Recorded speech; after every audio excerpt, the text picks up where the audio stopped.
umaga Pilipinas, magandang umaga Luzon, Visayas at Mindanao. Ngayon po ay ika-19 ng Enero taong 2015, ika-5 araw ni Pope Francis dito sa Pilipinas. Samahan niyo po kami sa pagtutok sa bawat hakbang ng Santo Papa sa kanyang pananatili dito sa Pilipinas. Ako po si Vivienne Gulia. Ako naman si Audrey Goriseta. Ito po ang special coverage ng Media ng Bayan, ang Pope Francis sa Pilipinas. Good morning, partner. Good morning, Audrey. Huling araw na ni Pope Francis sa ating bansa. Wala na siyang activities na nakaset except for the ceremony sa kanyang arrival. Kaya po para sa ating mga kababayan na sa huling pagkakataon ay nais pong masulyapan ang ating Santo Papa, narito po ang kanyang schedule. Bandang 9:45 a.m. po ay nakatakda siyang magkaroon ng leave-taking ceremony sa Villamor Air Base. At bandang 10:00 po na umaga ay inaasahan po na magte-take off ang kanyang eroplano mula sa Villamor Air Base patungong Roma. Pero bago po yan, siyempre tututukan din natin, partner, yung inaabangang paglabas ng Santo Papa dahil dyan sa may Apostolic Nunciature. At siyempre, yung mga kababayan natin sa huling pagkakataon ay mag-aabang na naman. Nandun na sila ngayon. May mga reports na na-monitor ako as early as 2 a.m. in the morning. May mga may mga kababayan na tayong nag-aabang. That's right, Audrey. Kaya para po sa impormasyon ng ating mga taga-subaybay, narito po ang mga ruta na sarado. Ito po kasi yung dadaanan ng ating Santo Papa mula sa Apostolic Nunciature papunta pong Villamor Air Base. Iyan po ay ang Taft Avenue, Quirino Avenue, Rojas Boulevard, Naia Road, Domestic Road, Airport Road to Andrews Avenue at Villamor Air Base Gate 5. Ito po ang primary route na dadaanan ng ating Santo Papa at sarado na po ito ngayong 6:00 ng umaga. Ang alternate routes naman, Audrey, na isasara ng 8:00 ng umaga ay ang Taft Avenue, Quirino Avenue, Osmeña Highway, SLEX to Magallanes, SLEX to Salas Bridge, at Villamor Air Base, Gate 5. Alam mo, partner, tinitingnan ko mukhang natakpan natin sa mga mata natin yung eye bags ng konti dahil alam niyo po, napakarami ang lumuha kagabi dahil nga sa mga scenes, sa mga events ng Santo Papa. Oo, sabi nga nila parang may nagbabalat daw ng sibuyas sa bahay nila dahil talagang nakakaiyak, particularly partner doon sa University of Santo Tomas, doon sa encounter ni Pope Francis sa mga kabataan.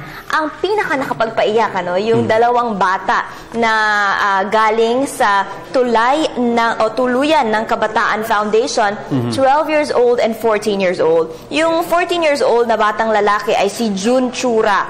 Samantalang yung 12 years old naman na batang babae ay si Glyzel Palomar. Si June, ikinuwento niya yung kanyang karanasan bilang dating street child, dating street batang lansangan.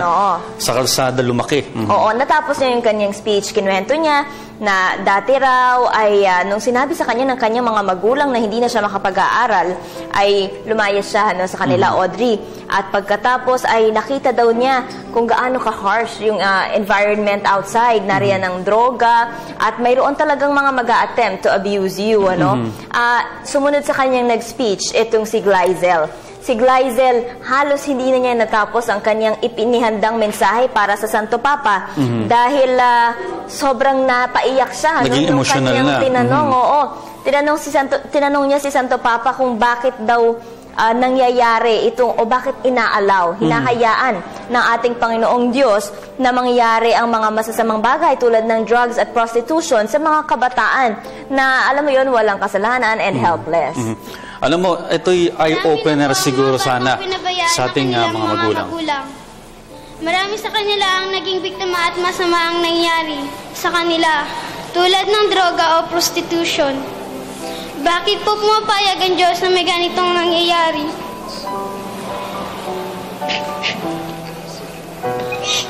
Dahil walang kasalanan ng mga bata.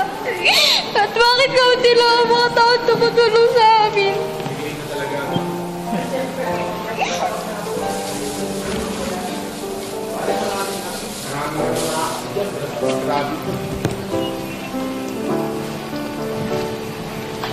Ayan, Audrey, iyan ang naging pahayag ng 12 taong si Glyzel Palomar kahapon doon sa encounter with the youth ni Pope Francis.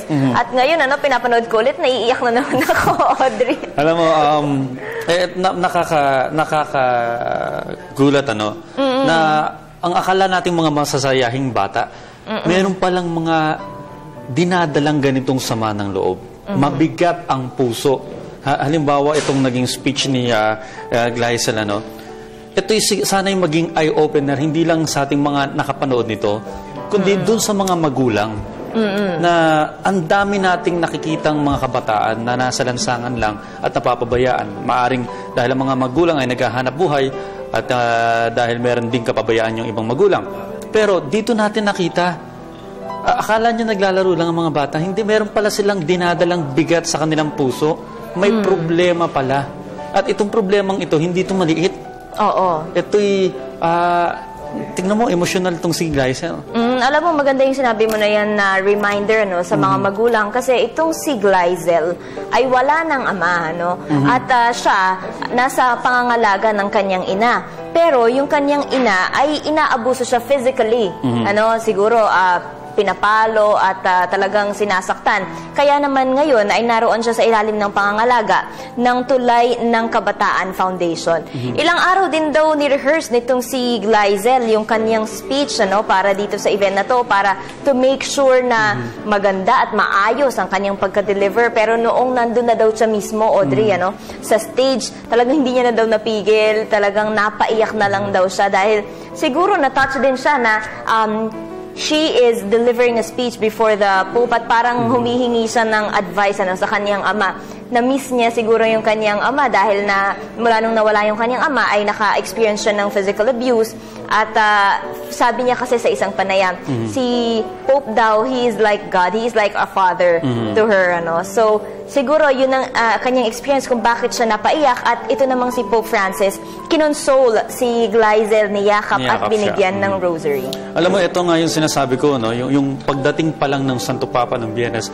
Ito yung opinion ko sa tinitignan ko yung mga kababayan natin, habang kumakaway, nag-aabang sa Santo Papa, yung observation din natin kay Glyzel, parang ang mga Pilipino ngayon, nandyan yung pwede nating pagsumbungan, nandyan yung pwede nating paglabasan ng sama ng loob ng mga hinanakit, na mapakinggan niya lang, tayo, mailabas lang natin sa harap ng Santo Papa, parang nabunutan na ng tinik. Tinik sa dibdib, Audrey. Bukod dyan, nagkaroon ng hope. Parang ganun ang feeling. Well, that is true na talagang nakakawala ng tinik sa dibdib, sama ng loob kapag parang naihinga mo na, especially sa Santo Papa. Straight to the Pope. Si Pope kasi ay representative ni God, ni Saint Peter dito sa ating mundo, at ngayon nga ay pumunta siya dito sa ating bansa. Kahapon, Audrey, dyan sa Encounter with the Youth, sa kanyang mensahe ay inalala din ni Pope Francis ang isa pang miyembro din ng kabataan na sa kasamaang palad ay nasawi doon sa Tacloban. Itong si Cristel Pasadas o Padasas. Si Cristel, Audrey, 27 years old, isa siyang volunteer dyan sa Tacloban Airport, at noong nagkaroon noong bumagsak yung scaffolding ay unfortunately siya ay tinamaan at yun nga, binawian ng buhay.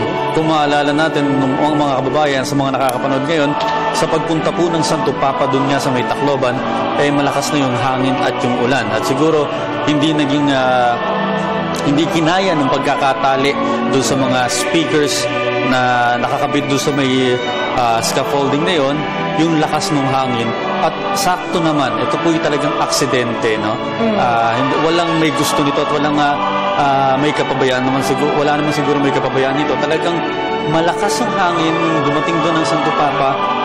Kitang-kita naman ito yung epekto ng bagyong Amang, Kaya nalaglag itong mga speakers at unfortunately may tinamaan niyang isang Filipina volunteer. At sabi nga ng mga tao, itong si Cristel Padasas died doing a good work or doing a good cause. At si Pope Francis, noong kanyang nabalitaan itong tungkol dito, the night after it happened, talagang kinausap niya yung ama ni Cristel Padasas na dyan lang nakatira sa Taguig. At doon daw sa kanyang meeting with the Pope ay talagang kinonsol siya ni Pope at siniguro ni Pope na ipagdarasal niya si Cristel at kanya raw at siniguro niya na sa langit daw mapupunta itong si Cristel dahil nga gumagawa siya ng mga ganitong klaseng volunteer work. Doon din sa nabasa kong panayam doon sa tatay ni Cristel, sinabi niyang tatay niya na bago daw magpaalam itong si Cristel papunta doon sa volunteer work, sinabi daw na, Daddy, magsaserve kami para kay Pope Francis. I-welcome namin. Proud. Tapos, sabi daw nung tatay niya, sige, ibili mo ako ng memorabilia ni Pope. Ang sagot daw nung anak niya, try ko po. So, parang yung tatay niya, inisip, bakit try ko po? Parang hindi ba siya makakabili doon?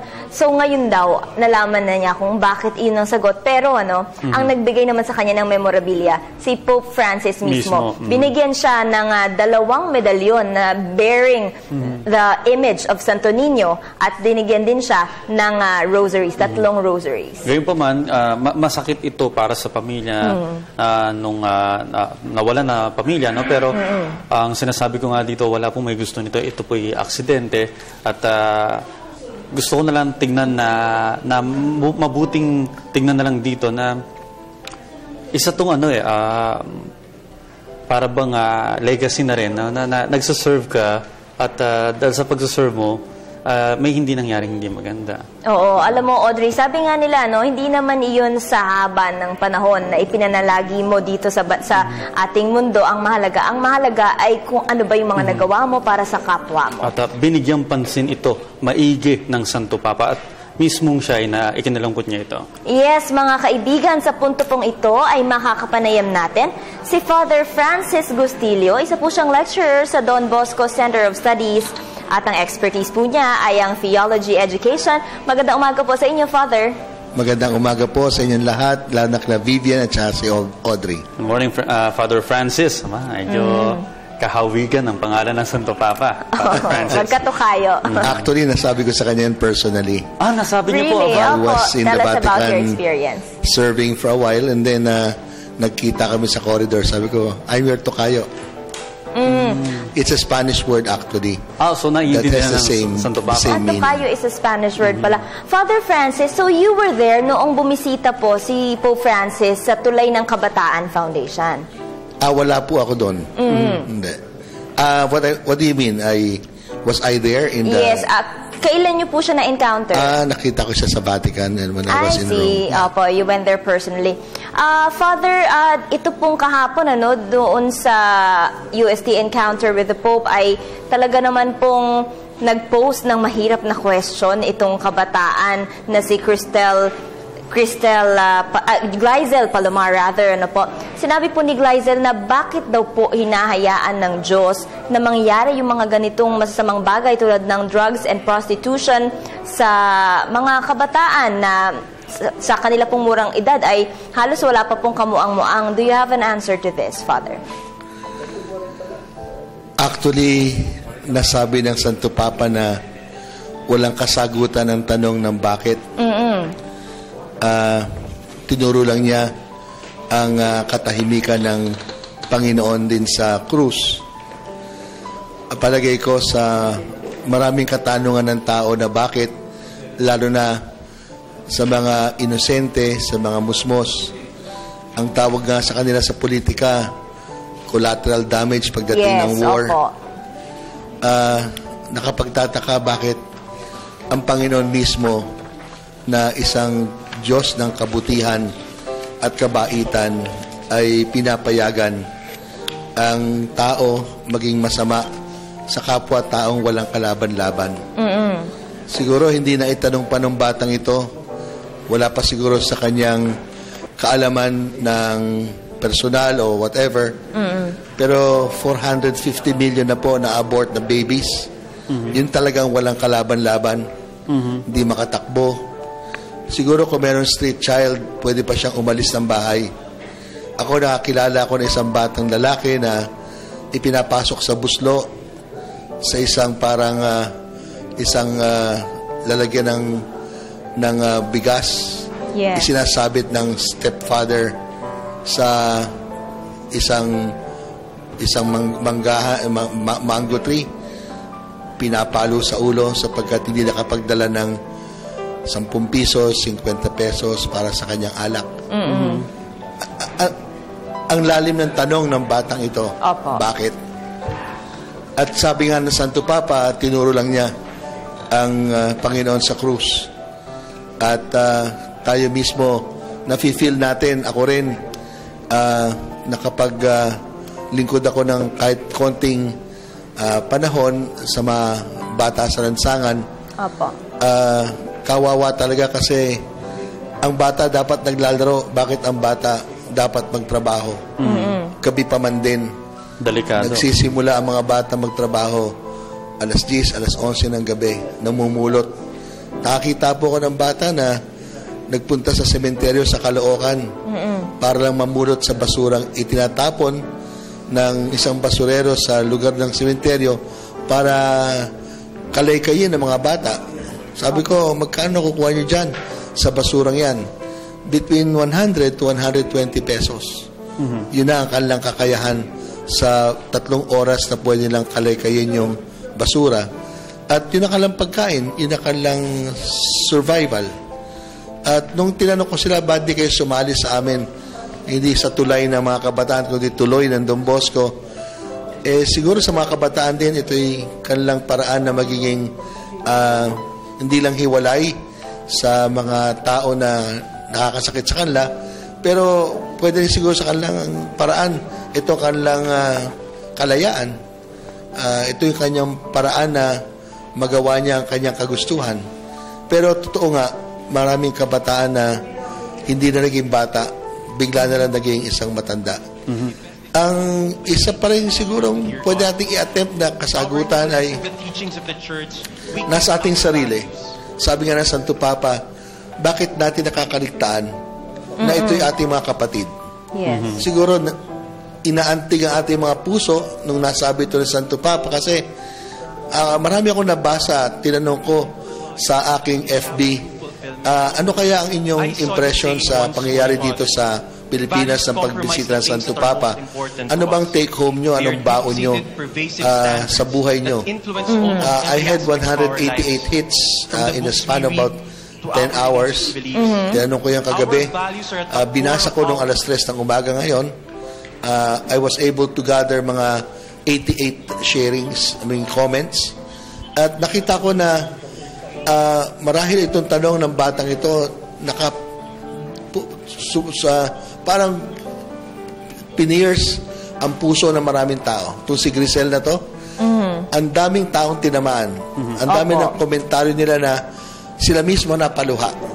Alam mo po, Father Francis, sa puntong ito, panoorin muna natin, Vivian, kung ano yung mga naging pahayag ng Santo Papa kahapon sa University of Santo Tomas.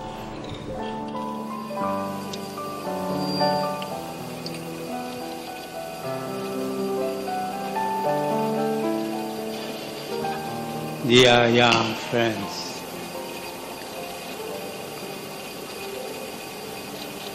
when I spontaneously speak, I do it in Spanish. No, because I don't know the English language. May I do it? Thank you very much.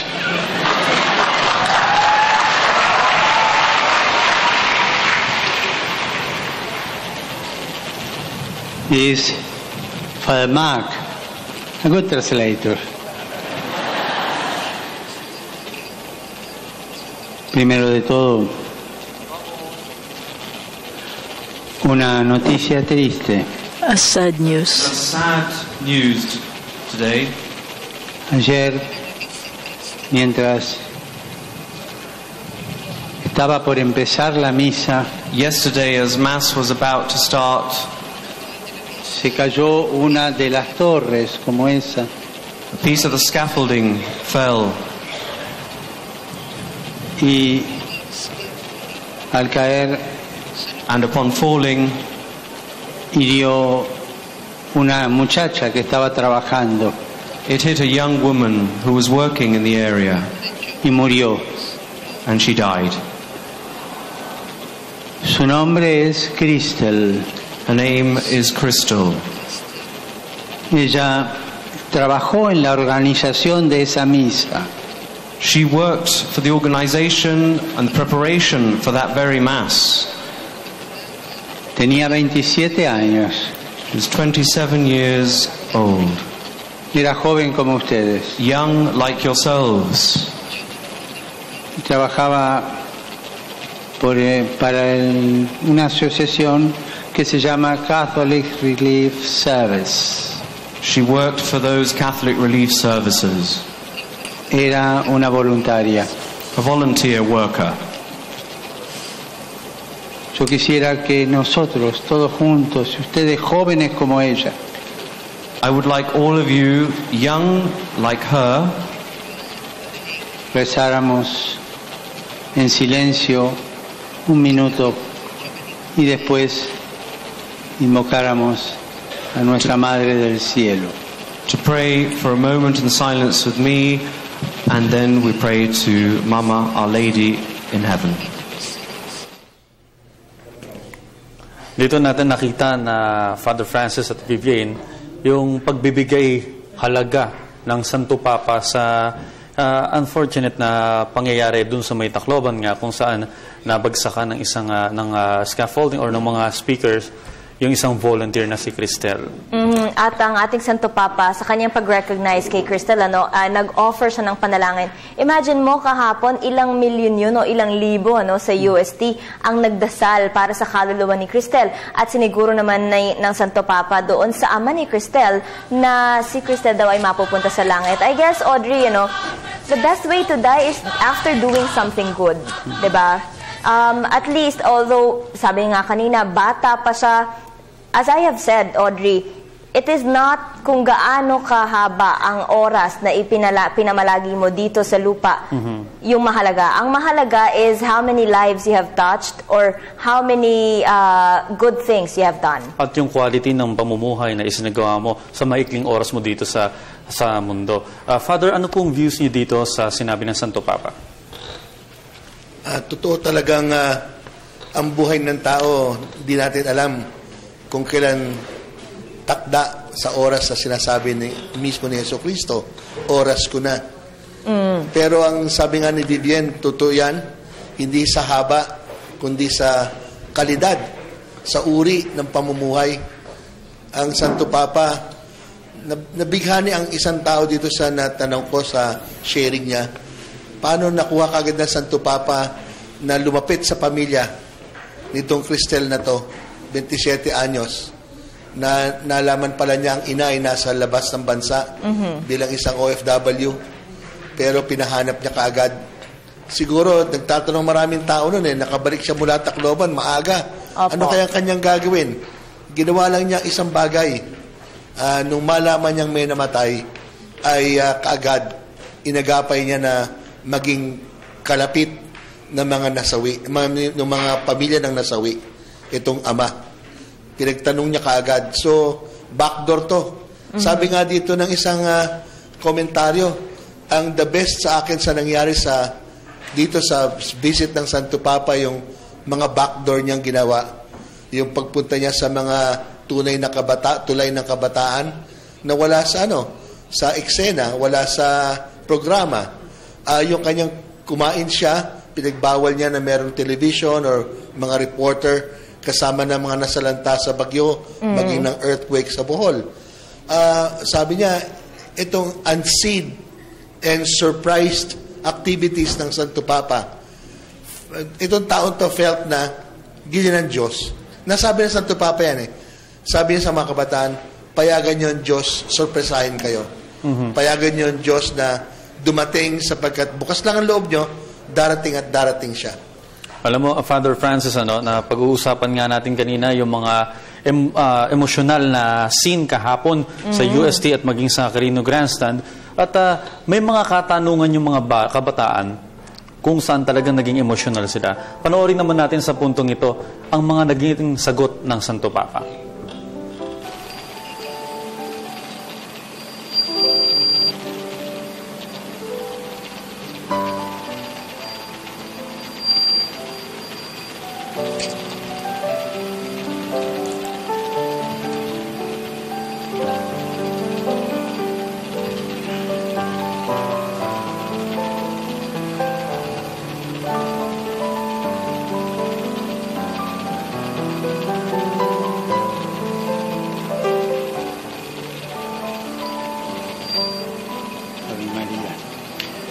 Hail Mary, full of grace, the Lord is with thee. Blessed art thou amongst women, and blessed is the fruit of thy womb, Jesus. Holy Mary, Mother of God, pray for us sinners, now and at the hour of our death. Amen. También hagamos una oración Let us also pray por su papá y su mamá. for her parents. Era única hija. She was the only daughter. Su mamá está llegando de Hong Kong. Her mum is coming from Hong Kong, her Su mother. papá ha venido a Manila a esperar a su mamá. And her father has come to Manila to wait. Holy Father, who art in heaven, sanctified thy name. Our Father, who art in heaven, hallowed be thy name. Thy kingdom come. Thy will be done on earth as it is in heaven. Give us this day our daily bread, and forgive us our trespasses, as we forgive those who trespass against us. And lead us not into temptation, but deliver us from evil.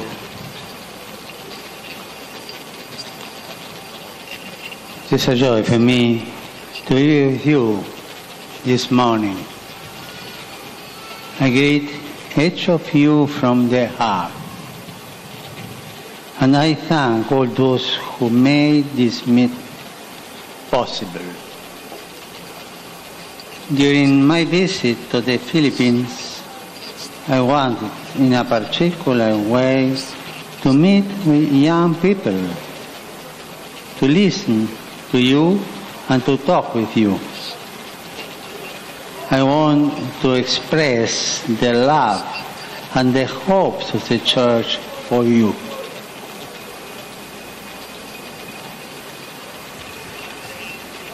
And I want to encourage you as Christian citizens of this country to offer yourselves passionately and honestly to the great work of renewing your society and helping to build a better world. In a special way, I thank the young people who have offered words to welcome to me. John Chura, Leandro Santos II, To Yun and Leandro, and Ricky McCullough. and to Ricky, Thank you very much. And a little, y la pequeña representación de las mujeres. and only a very small representation of females among you. Demasiado poco, ¿eh? Too little. Las mujeres tienen mucho que decirnos en la sociedad de hoy. Women have much to tell us in today's society.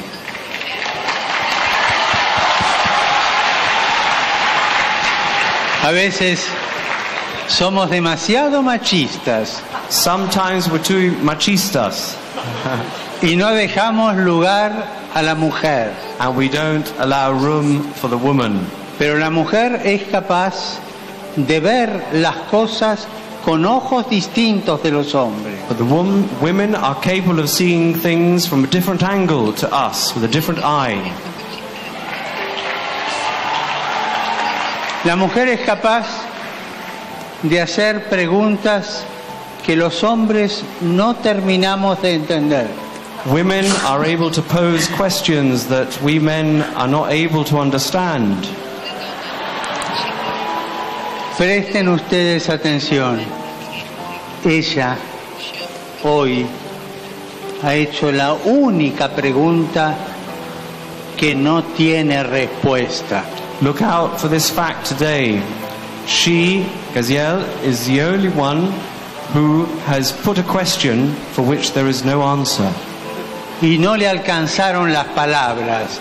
Necesitó decirla con lágrimas. And she wasn't even able to express it in words, but rather in tears. Así que cuando venga el próximo Papa a Manila, que haya más mujeres. So when the next Pope comes, please, more girls, women among the number. Alam mo, Audrey, ito yung isa sa mga pinaka-paborito kong mensahe and quote from Pabor sa iyo, Pope Francis. Yes.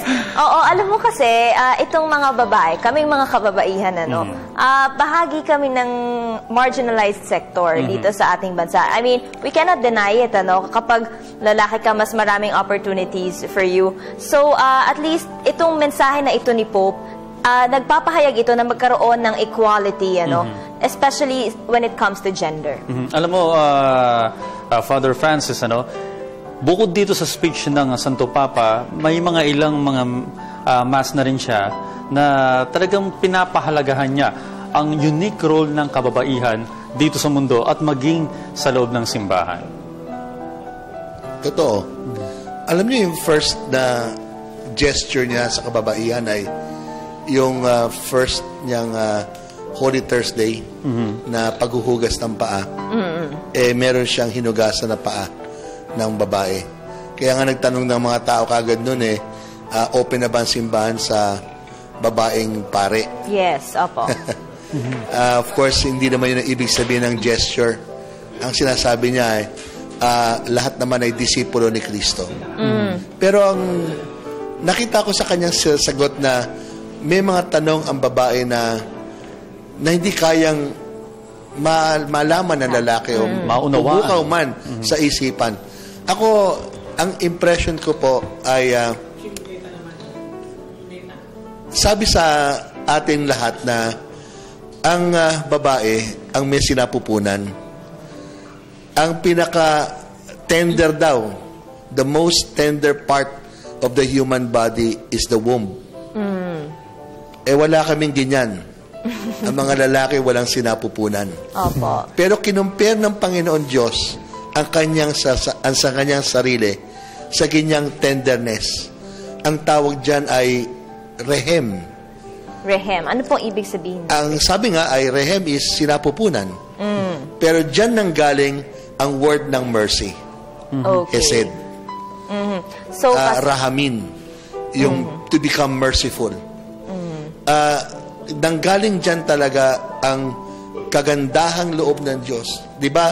Ang sinapupunan nasa loob. Yes, opo. Pero ang ganda daw ng loob ng Panginoon sa tao sapagkat parang meron siyang sinapupunan ng isang babae na kung saan nanggagaling ang pinakamabutit, pinakamabait na kalooban ng isang tao sa kapwa-tao.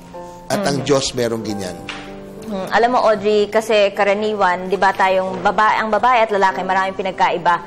Pero that does not mean na one is over the other, Ibig sabihin lang nito na we have differences at tayo, kapag nagsama, if we unite, men and women, talagang makikita natin yung buong picture ng mas maayos. Alam mo, sana hindi ningas kugo ng mga Pilipino, Sana yung epekto rin ng yung pagpapahalaga ng Santo Papa sa kababaihan, even after na umalis na siya dito sa Pilipinas, siguro, Father, ine-expect natin ang mga asawa ngayon mas magiging sweet na sa kanilang asawa, mas papahalagahan ang kanilang mga may bahay. Tama po ba yun, Father Francis?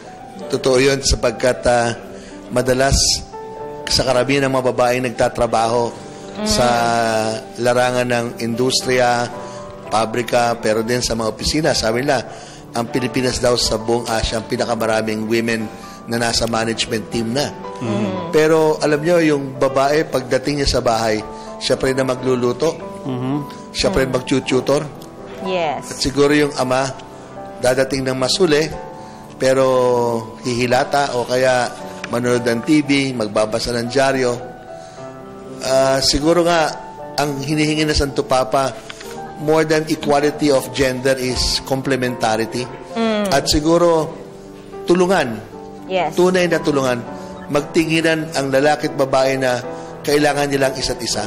At saka kasi, di ba, Father, kapag po umiiyak, sinasabi na, ano ba yan, para ka namang babae? As if it makes you weak, ano, kapag umiyak ka. Pero sinabi po ng ating Santo Papa that the challenge for us is to learn genuinely how to weep, ano? And ang pag-iyak po ay pagpapakita daw ng katapangan. Kaya, bago natin isarado yung pinag-uusapan natin yan, papangako ko lang, medyo mas magiging sweet na ako sa partner kong si Vivian ngayon. Sa pundong ito... Or nicer. Nicer.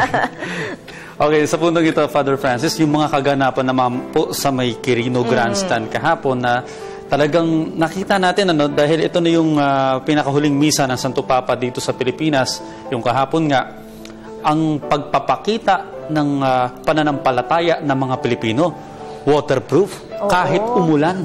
No? Kabaliktaran, dahil nung sa Tacloban naman kahapon, linggo, naging maaliwalas naman. Mukhang talagang sinusundan ng ulan ang Santo Papa. Pero gayunpaman, napakakapal ng dami ng tao at na-estimate nga ito na nasa 6 million ang dumalo sa misang ito. Yes, 6 to 7 million, Audrey, according sa mga nagtatansya ng dami ng taong dumating kahapon. Kasi hindi lamang doon sa loob ng Quirino Grandstand yung binilang nila, pati yung mga nag-spill over doon sa mga kalsada, doon hanggang TM Calaw daw, may mga tao na nag-aantay at nakikinig doon sa misa ng ating Santo Papa. Siguro nakakatuwang view na ang ating spirit, ang ating kagustuhan na mapalapit sa Diyos at sa Santo Papa in this particular event ay hindi mapipigilan ng tubig, ng ulan. I can imagine, sobrang lamig siguro dyan. May kasama pang hangin. Oo, may kasama pang hangin, may kasama pang ulan, at basang-basa ka na. Nakita ko nung nagsisindi ng kandila, yung kamay ng mga tao talagang, alam mo yung kamay pag sobrang soaked na, ganun yung itsura. Yung parang, may mga wrinkles na. Oo, ayan. And yet, hindi sila umalis, talagang they remained there. Kahit tapos na yung misa, inantay nila na umikot yung Santo Papa doon sa quadrants. Mahaba yun, matagal yun. Kasi ang daming tao at ang laki ng inikutan ng ating Santo Papa. And talagang yung energy nila hindi bumababa. Father, ano ba ang sa mga events dito sa may Quirino Grandstand ang talagang pumukaw sa iyong damdamin na Father Francis? Bago sagutin ang tinanong mo sa akin, Audrey, maganda lang sigurong balikan na actually 4 ang target ng Santo Papa pagpunta sa Pilipinas. Kausapin ang mga parit madre, kaya ng unang misa. Kausapin ang pamilya nung hapon. Pero sa misa, kausapin ang mahirap, ang hamak, at kausapin ang kabataan. So, yung umaga ng kahapon. Yung misa sa grandstand sa Quirino ay para sa lahat. Actually, sabi nga nila, hindi naman to isinarado sa mga hindi katoliko Kaya nga, merong ibang mga galing sa ibang religious organizations or religious faiths na pumunta na in-acknowledge ni Cardinal Tagle. So, unang-una, ang Santo Papa ay naparito para ilapit ang Diyos sa lahat at para ang lahat, kung gusto natin, ay makalapit sa Diyos. Kaya hapon, ang aking nakuha kaagad ay imagine 6 to 7 million katao na ilapit ng Santo Papa sa Panginoon sapagkat ang Santa Misa ay hindi yung homily, ang iklinga ng homily Ang Santa Misa ay yung pagkomunyon, pakikiisa sa kay Kristo. Madalas kong sabihin sa aking mga misa, huwag naman kayo pumunta ng simbahan tuwing linggo. Pumunta kayo sa Diyos. Kasi pwede kang hear mass, pwede kang stand outside to have your obligation done. Pero ang pinakamahalaga sa Santa Misa ay makapagkukumunyon ka. Kung sisimba ka sa harapan ng television, kahit ilawit mo ang dila mo ng 1 oras, hindi ka makikinabang. Wala ka matatanggap na komunyon. Pero pag pumunta ka at dumalo ka sa Santa Misa, kaya nga kahapon, sabi nga ng isang tao dun sa kanyang comment, yung ostia daw, inabot ng isang tao sa isa pang tao. Hindi na pare ang nag-ubot, hindi na yung lay minister, kundi isang katabi na may mapagkamalayo humingi ng komunyon, iniabot na rin niya ang katawan ni Kristo. Sabi niya, tuwan-tuwa ako doon. Kasi inabot natin sa isa't isa ang katawan ni Kristo. Yan ang kailangan nating isipin na mas malalim na ang Santo Papa na parito, hindi lang para lumapit sa atin, kinaya niyang ilapit tayo sa Diyos.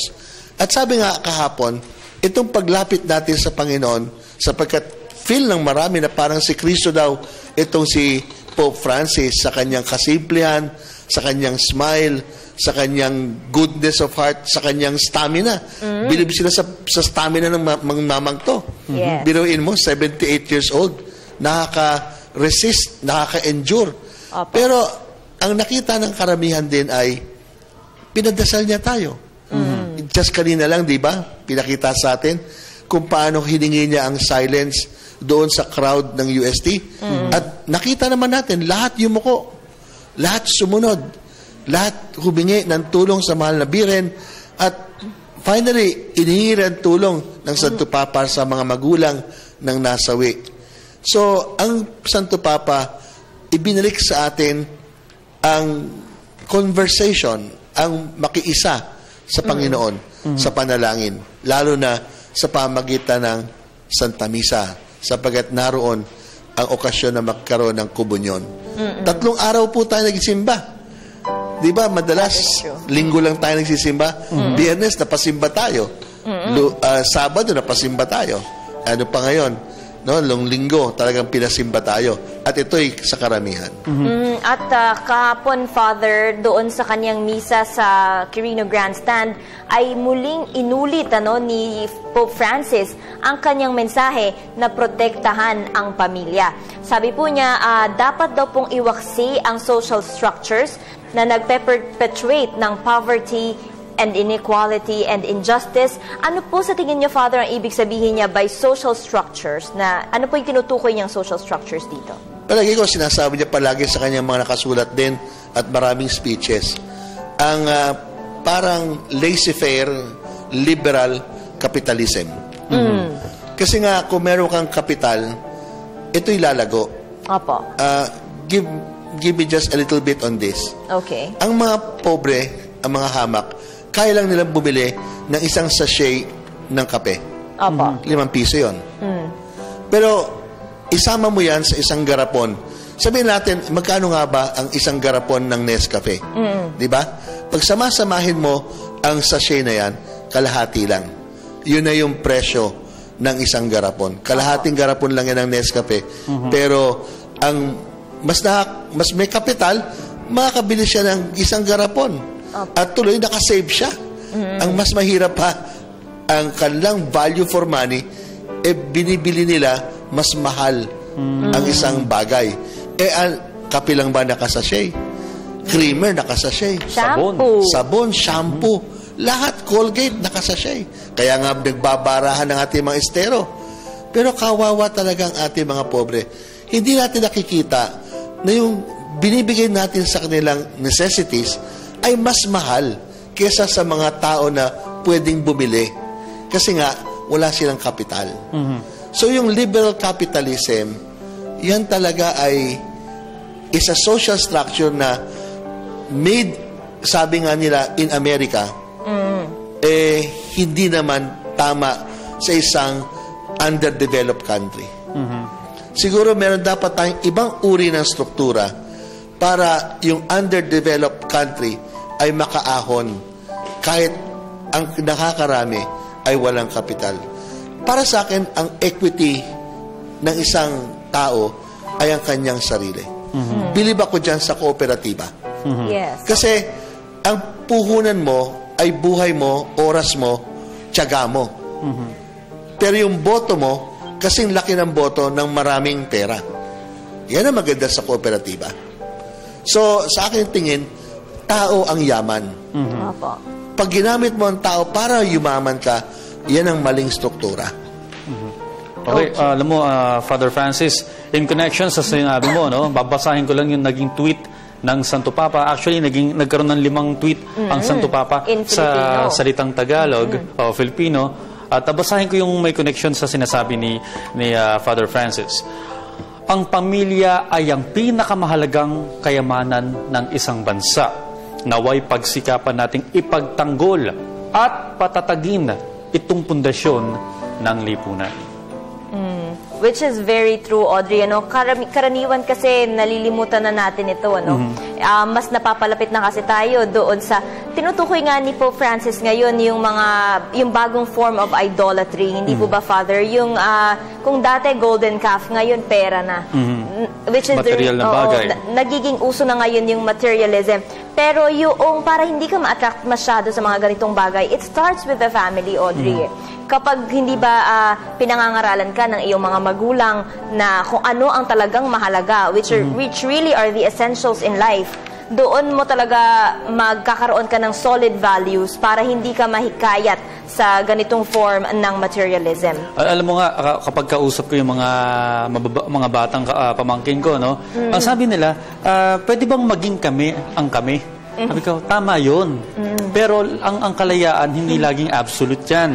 Kasi hindi ka nag-iisa. Ang apelyido mo ay apelyido ko. Dala mo ang buong pamilya natin. At kung ano man ang ipapakita mo sa labas, ay gayon din, makikita ng tao na ganyang kang pinalaki. Ang lalim ng ng mga sinasabi mo sa pamangkin mo. O, ilang taon na ba yung mga yan? Mga 7 at 12 years old. Anyway, mas maganda na rin yung gano'n na alam nila yan para ang kilos nila sa labas ay medyo controlled. Hindi yung puro kalayaan lamang.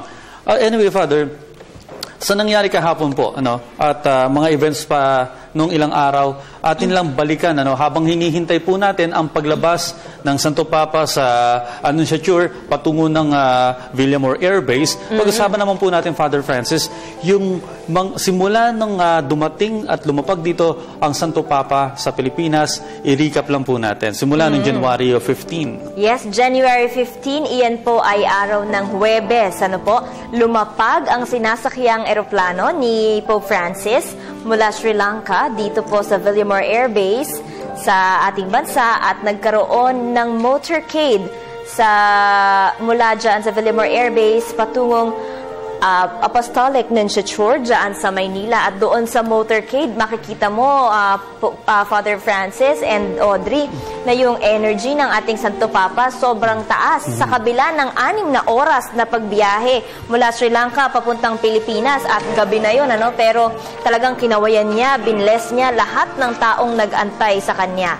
At sinalubong nga siya ng Pangulong Aquino sa kanyang pagdating noong Thursday ng hapon at kung saan, alam mo yung pagbaba pa lang ng eroplano, naghihiyawan na yung mga tao at yung 6 na oras na biyahe ng Santo Papa na binabanggit mo, partner, ay sinuklian naman ng enthusiasm ng mga Pilipinong nananabik na naghihintay sa kanya. Alam mo, isa sa mga touching moments dito sa unang araw ng Santo Papa, kahit ilang oras lang yan, yung nag-abot sa kanya ng flowers, ng bouquet of flowers, ang 2 bata, sina Mark Angelo Bartolas, na 10 taon gulang lamang, at si Lani Ortilla, na 9 na taong gulang lamang. Wala sila sa tuloy ng Don Bosco. Father, do you know them po? Personally, I have not known them by that, yung harapan kasi.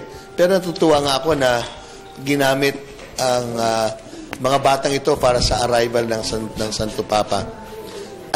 Kadalasan, ito mga bata ng lansangan, street children, ang technical meaning daw dyan ay sila ay nasa lansangan sa streets ng between 5 to 8 hours a day.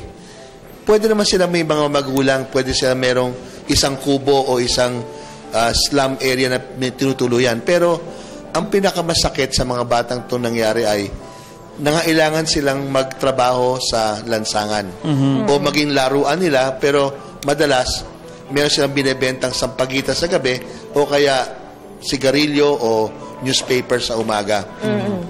Ang sabi nila, very harsh daw, sobrang harsh ang buhay sa lansangan. Andito na yung murahan, andito na yung sisigawan ka ng tao, talagang mawawala ang self-respect mo. Mawawala ang respeto mo sa iyong sarili. Kaya nga siguro, nakatutuwa na ang nag-welcome sa kanya ay gantong uri ng mga kabataan sapagkat yun ang magwe-welcome sa atin sa lansangan natin. Lumabas ka lang ng bahay mo, madalas makakakita ka ng bata sa lansangan. Siguro, very, very iconic ang pagkakadating ng mga batang ito pagsalubong Santo Papa. Totoo, hindi naman natin nakakasalubong ang presidente o ang kardinal sa araw-araw. Pero araw-araw, makakasalubong natin ang mga bata sa lansangan. You're right about that, Father, no? Yung pagiging iconic nitong eksenang ito. Kasi this is being true doon sa teachings ng Panginoon, ano? Dahil ang unang nahagkan, nayakap nitong si Pope Francis dito sa ating bansa, hindi naman yung mga pinakamayayaman and pinaka-powerful. Ang kanyang niyakap talaga, Audrey, ano? Yung mga pinakamaliliit, pinakamahihirap na, at pinaka-abandoned na miyembro ng ating society. Alam mo, nakakalungkot dun sa wish nung bata, no? Na yumakap kay Pope Francis. Alam mo ang wish niya, partner? Na tuparin nung nanay niya yung pangako. Yung pangako. Ito yung bumalik siya. Kasi iniwan sila ng nanay nila at sinabing, babalik ako pag nagkaroon na ako ng enough na pera. So talagang saglak din sa kahirapan at siguro yun din yung dahilan kung bakit sila na-abandon. Alam mo, in-interview after yan, itong dalawang batang to, no? Si Mark at saka si Lani. And sabi nila, sobrang honored sila na sa dinami-dami ng bata dito sa Pilipinas at kahit doon sa tuloy ng Don Bosco, sila yung napili na pumunta dyan at mag-offer o magbigay ng flowers kay Pope Francis. 4:00 pa lang daw ng umaga, Audrey, gising na yung dalawang bata na yan sa sobrang excitement. Anong oras nangyari yan? Bandang 6:00 ng hapon. Alam mo, Father, ang daming scene na ganito sa pagbisita ng Santo Papa, ano? Pero ang pinagdarasal lang natin ay sana hindi lang ito dahil sa moment na nandito ang Santo Papa, kundi talagang itanim sa puso ng bawat Pilipino yung mga symbolic na mga ginawa ng Santo Papa na pagyakap sa mga kabataan, yung mga kanyang mga mensahe, na sana hindi, kahit nakabalik na ng Roma ang Santo Papa, isa buhay ng mga Pilipino. Alam mo, that is so true. Medyo nakakalungkot lang kahapon, Audrey, kasi di ba after ng Mass, ay napakadaming kalat na naiwan doon sa along Rojas Boulevard at doon sa mga streets sa Maynila nitong mga nagsidalo. Although, di ba, Father, ito pong si Pope Francis, isa sa kanya mga advokasya, yung pangangalaga sa kalikasan, yung tayong nananawagan siya sa ating mga Katoliko in particular at sa ating lahat na maging better stewards of the environment.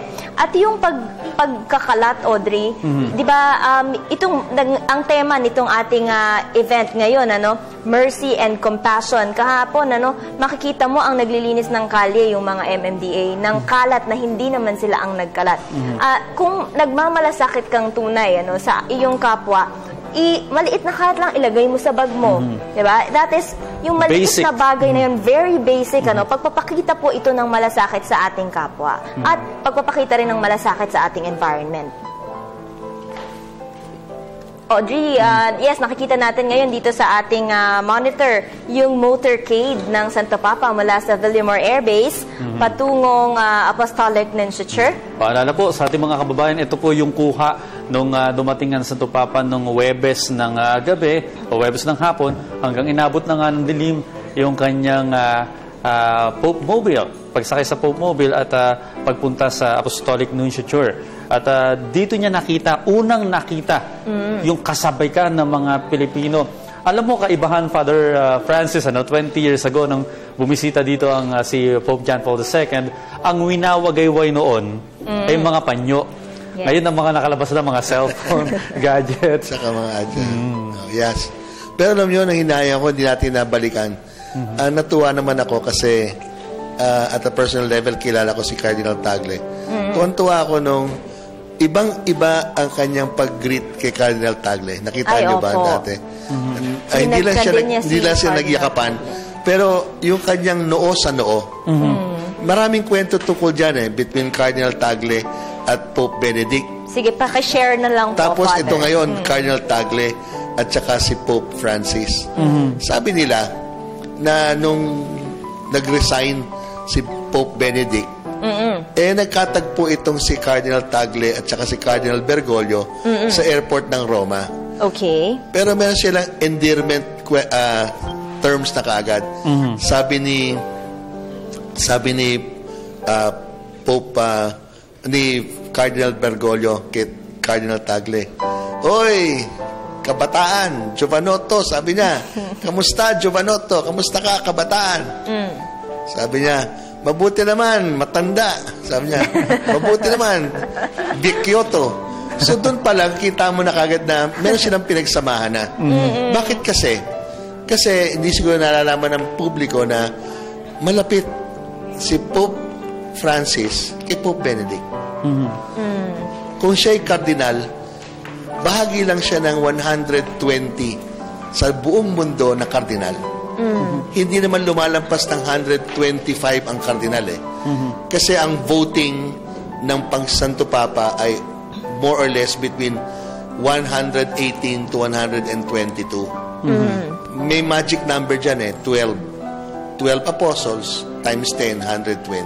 Okay. So, tinatry palagi ng Santo Papa na pag may mga kardinal na tumatanda beyond 80 na hindi makapag-elect, naglalagay siya ng bagong kardinal, kamukha ni Cardinal Quevedo.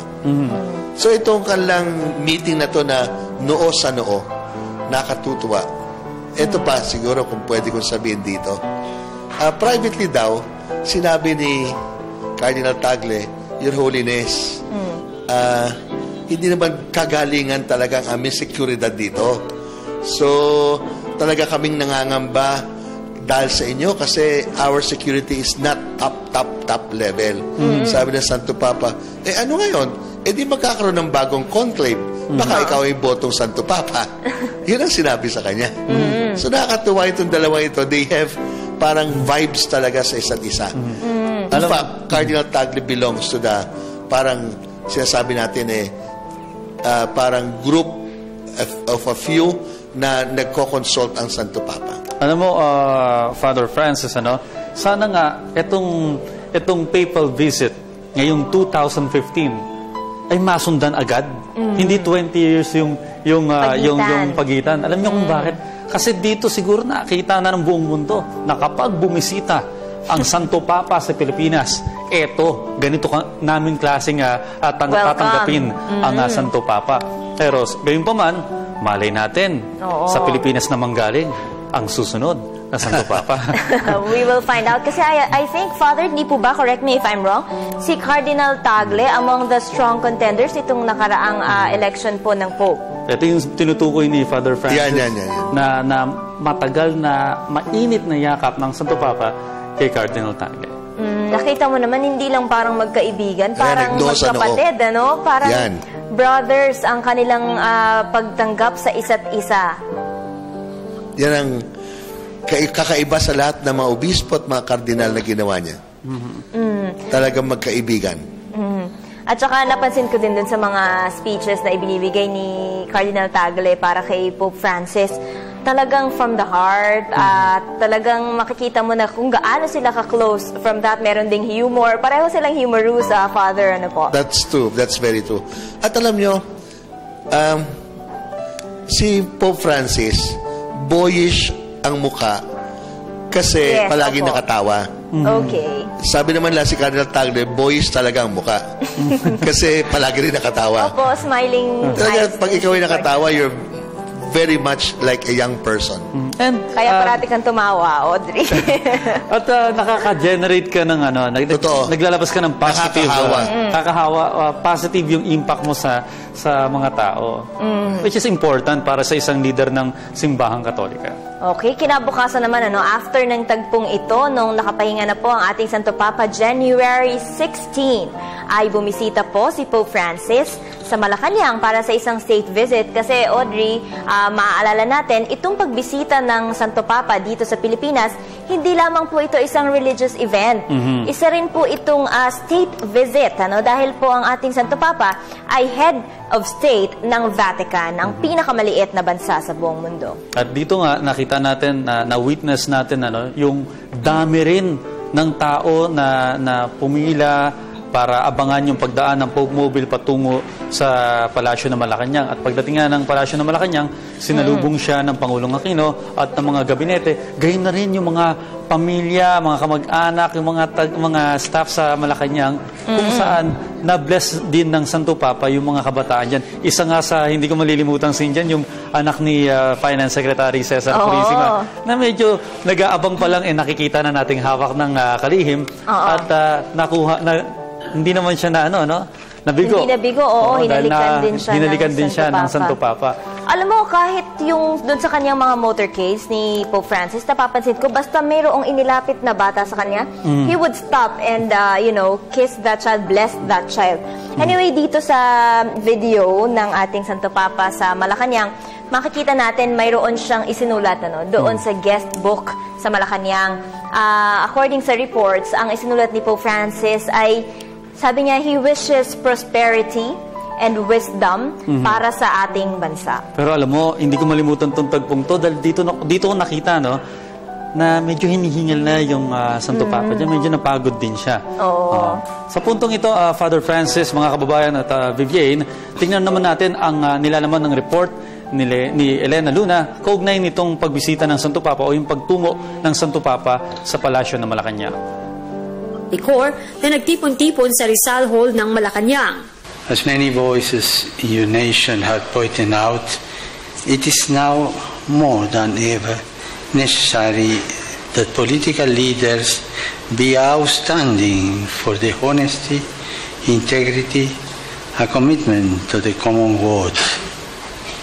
In this way, they will help preserve the rich human and natural resources with which God has blessed this country. Thus, will they be able to master the moral resources needed to face the demands of the present and to pass on to coming generations a society of authentic justice, solidarity, and peace. Sa kanyang unang mensahe mula nang dumating sa bansa, inilahad niya ang dahilan ng pagtanggap sa imbitasyong bumisita sa Pilipinas. This visit is meant to express my closeness to our brothers and sisters who endured and suffering loss and devastation caused by Typhoon Yolanda.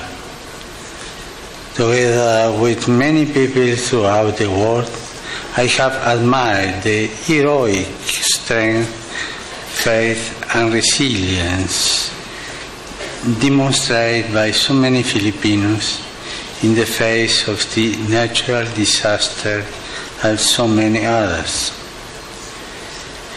The virtues rooted not least in the hope and solidarity instilled by Christian faith gave rise to an outpouring of goodness and generosity, especially on the part of so many of the young. In that moment of national crisis, countless people came to aid of their neighbors in need. At great sacrifice, they have on their time and resources, creating networks of mutual help and working for the common good. Ang ginagawang pag-ahon ng mga biktima ng Bagyong Yolanda ay pagpapakita daw ng pagkakaisa na kapupulutan ng aral. Sinabi rin niyang mahalagang bahagi ng kanyang pastoral visit ang magiging pakikipag-usap sa mga pamilya at kabataan. Families have an indispensable mission in society. It is in the family that children are trained in sound values, high ideals, and genuine concern for others. But, like all God's gifts, the family can also be disfigured and destroyed. it needs our support. We know how difficult it is for all democracies today to preserve and defend such basic human values as respect for the inviolable dignity of each human person, respect for our rights of conscience and religious freedom, and respect for the inalienable right to life, beginning with that of the unborn and extending to that of the elderly and infirm.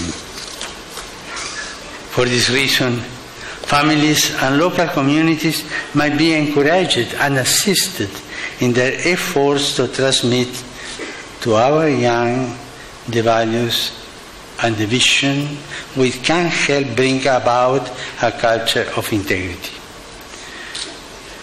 A culture which honors goodness, truthfulness, fidelity, and solidarity as the form of foundation, as the moral glue which holds society together. Nabanggit din niya ang mahalagang papel na ginagampanan ng Pilipinas para isulong ang pagkakaisa at pagkakaunawaan ng mga bansa sa Asya. It is precisely in the light of the rich and cultural and religious heritage of which your country is found that I leave you with a challenge and a word of prayerful encouragement. May the deepest spiritual values of the Filipino people continue to find expression in your efforts to provide your fellow citizens with an integral human development. In this way, each person will be able to fulfill his or her potential and thus contribute wisely and well to the future of this country. Naging panghuling bahagi ng kanyang mensahe ang pagpuri sa ginagawang dialogue sa Pilipinas, magkaiba man ng relihiyon at pagpapahayag na hangad niyang magtagumpay ang isinusulong na kapayapaan sa Mindanao. I express my trust that the progress made in bringing peace to the south of the country will result in just solution in accord with the nation's founding principles and respectful of inalienable rights of all, including the indigenous people and religious minorities. Matapos ilahad ang kanyang mensahe, nilapitan ng Santo Papa ang ilang bisita para bendisyonan. Naging bahagi rin ng programa ang paggawad ni Pope Francis ng kanyang apostolic blessings sa iba pang dumalo sa programa sa Rizal Hall. Para sa Telebisyon ng Bayan, Elena Luna. Sa mga kababayan po nating kabubukas lamang po ng telebisyon, kami po habang naghihintay sa paglabas ng Santo Papa sa Apostolic Nunciature at patungo nga ng Villamor Air Base, ay pinapakita po namin yung mga kaganapan simula nang dumating ang Santo Papa. Pero antabayanan po natin mamaya ang Santo Papa sa kanyang paglabas hanggang sa pagpunta sa Villamor Air Base para bumalik na po ng Roma. Yes, ang ating pong Santo Papa ay nakatakdang magkaroon ng leave-taking ceremony sa Villamor Air Base po yan ng 9:45 ng umaga. At ang eroplano pong lula ng ating Santo Papa ay nakatakda pong umalis ng alas 10 ng umaga. Inaasahan po na darating si Pope Francis sa Rome Airport ng 5:40 p.m. At kanina palang madaling araw, partner at Father Francis, yung ating pong mga kababayan sa huling pagkakataon ay meron pa rin mga nag-aabang sa pagdaan ng convoy nga ng Santo Papa papuntang Villamor Air Base. Yan naman ang tututukan natin maya-maya lamang. Meron tayong mga live feed dyan nakuha. Pero sa punto pong ito, pag-usapan natin, Father Francis, yung state visit ng Santo Papa nung Sabado ng umaga dyan sa Biyernes ng umaga sa may palasyo ng Malacanang, kung saan sa kanyang mensahe pinahalagahan niya at pinakita niya yung kanyang admiration sa Filipino spirit na despite na yung mga dumaan sa ating mga delubyo, mga disasters at kahirapan, ay nananatiling matatag ang pananampalataya. Totoo yan kasi ang tinatawag naman dyan is not just Filipino spirit pero the human spirit. Ang mahalaga po ay ang tao may kakayahan na lumabas ng kanyang sariling comfort zone. Kasi nga bawat tao ay image, kawangis ng Diyos eh. Ang Diyos di naman nagsarado sa kanyang sarili. Ang Diyos lumabas ng kanyang sarili. At yun daw ating tunay na pagkawangis sa Diyos. Hindi dahil sa meron tayong kalayaan. Part yan. Pero yung kalayaan yan, paano mo gagamitin? Hindi para sa sarili, kundi para sa kapwa. Kaya nga mga kalamidad, minsan akala natin masama lang. Pero ang daming kabutihan na ginagawa ng kalamidad din sa mga tao na siguro hindi nasalanta. Pero kumukha ng maraming tao dito sa Maynila. Meron kilala, isang caregiver noon. Ngayon teacher na siya, si PJ Kumpas. Alam niyo na physical therapy siya, almost 8 hours in a day. Pumunta pa siya sa ABS-CBN para mag-packing from 10 o'clock hanggang alas 3 ng umaga.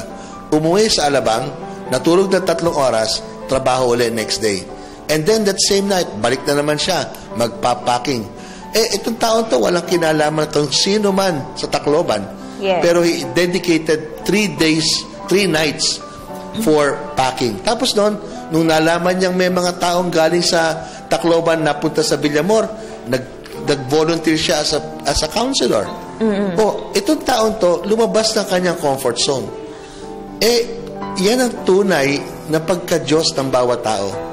Kung kailan pa merong kahirapan ng iba, siya naman, ang kabaitan ng iba ay bubungad. Kaya nga ang talagang pinaka masamang marinig para sa sarili ay sabihin sa iyo ng isang Pilipino, para ka namang walang kapwa, para ka namang hindi tao. Diba yun ang pinakamasakit? Kasi ang pinakamalalim na dignidad ng tao ay, sabi nga ng Santo Papa, the capacity to love. Sapagkat ang Diyos, ang kapasidad niya sa pagmamahal ay talagang beyond all limits. Alam niyo, pero kaya ng tao yan, ha? Alam niyo, Father, yung example po na binigay ninyo kanina noong panahon na sinalanta ang ating bansa ng Bagyong Yolanda ay talagang example ng mercy, no? Ng habag at ng malasakit na tema nga ng ating pagbisita ng Santo Papa ngayong taon. Doon din sa state visit ni Pope Francis sa Malacanang, Audrey, ay kapansin-pansin ang pag-highlight niya ng pag-break doon sa bonds of injustice and oppression, at saka iminumungkahi din niya o hinihikayat din niya ang ating leaders, dahil mga leader ng ating pamahalaan yung naroroon, na gawing priority yung pagkakaroon ng kapayapaan sa southern part ng ating bansa, which is sa Mindanao, sa pamamagitan daw, Father, ng dialogue with other religions. Okay.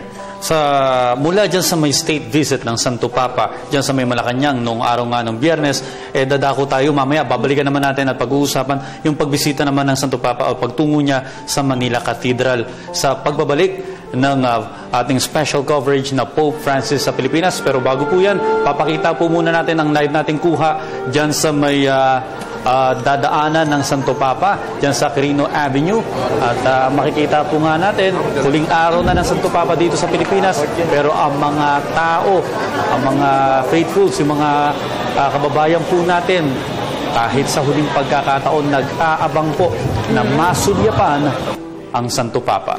Alam nyo, dapat kong pasalamatan ng gobyerno, ginawang walang pasok to.